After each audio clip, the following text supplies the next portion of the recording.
जानशीन उत्तराधिकारी आध्यात्मिक प्रमुख सज्जादा नशीन किबला दीवान सैयद ज़ैनुल आबिदीन साहब अजमेर शरीफ दरगाह से ऑफिस ऑफ द सज्जादा नशीन के बिहाफ पे आपसे मुखातिब हूं। आज हम सब के बीच में एक बहुत अहम मसला है जिसके लिए मैंने आपको आमंत्रित किया है। आप लोग आए, तशरीफ लाए, बहुत बहुत शुक्रिया। जैसा कि आज के समाचार पत्रों से हमें जानकारी मिली है और अभी हमारे वकीलों से भी हमें जानकारी मिली है कि अजमेर न्यायालय में दरगाह ख्वाजा मोइनुद्दीन चिश्ती रहमतुल्लाह साहब के मामले में एक सिविल वाद दायर किया गया है हिंदू सेना नामक संस्था द्वारा कि यहां पर उन्होंने दावा किया है कि यहां पर शिव मंदिर होने का दावा किया है और विभिन्न प्रकार के दावे किए गए हैं, जिसको मैं ऑफिस ऑफ सज्जादा नशीन की तरफ से सिरे से नकारता हूं। ये एक विषैली मानसिकता है। हमें पूरे देश को इस पर सोचना होगा कि देश में राजनीति और धार्मिक कट्टरता कितनी चरम सीमा पर पहुंच चुकी है कि अजमेर जैसी पवित्र स्थल ख्वाजा मोइनुद्दीन चिश्ती रहमतुल्लाह की दरगाह, जो हिंदुस्तान के मुसलमान नहीं पूरी दुनिया के मुसलमान और साथ साथ में मुसलमानों के साथ साथ हर धर्म के लोगों की आस्था का केंद्र है, हर धर्म के लोग इसका सम्मान करते हैं, यहाँ हाजिरी देते हैं। ये वो दरगाह है जहां पर प्रधानमंत्री नरेंद्र मोदी साहब हर साल अली नवाज शरीफ के मौके पर चादर बेचते हैं। नरेंद्र मोदी जी के बर्थडे के मौके पे, उनके जन्मदिन के मौके पे यहाँ पर लंगर बना करके बांटा जाता है। तमाम धार्मिक और राजनीतिक लोग, चाहे वो किसी भी धर्म के हों, सबकी आस्था इस दरगाह से जुड़ी हुई है। लेकिन हिंदू सेना संस्था नामक जो वाद प्रस्तुत किया गया है वो एक तरह से उनकी विषैली मानसिकता को दर्शाता है। हम सिरे से इसको खारिज करते हैं।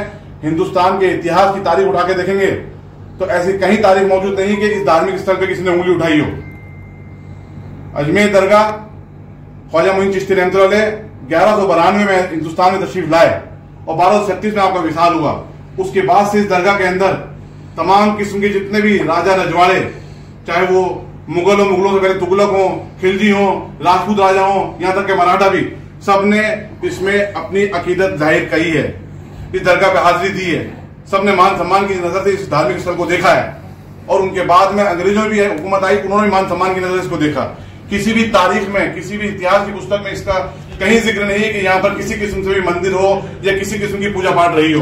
दरगाह के अतराफ में, दरगाह जो 13 बीघा की एक भूमि है, दरगाह एंडोमेंट, उसके अंदर किसी किस्म से आज तक किसी इतिहास की बुक में नहीं है। और जिस एक सिंगल बुक का हवाला दिया जा रहा है, अजमेर हिस्टोरिकल इंडस्केप्टिव, जो हरबिला शारदा जी के द्वारा लिखी गई थी, उसकी कोई ऑथेंटिसिटी नहीं है।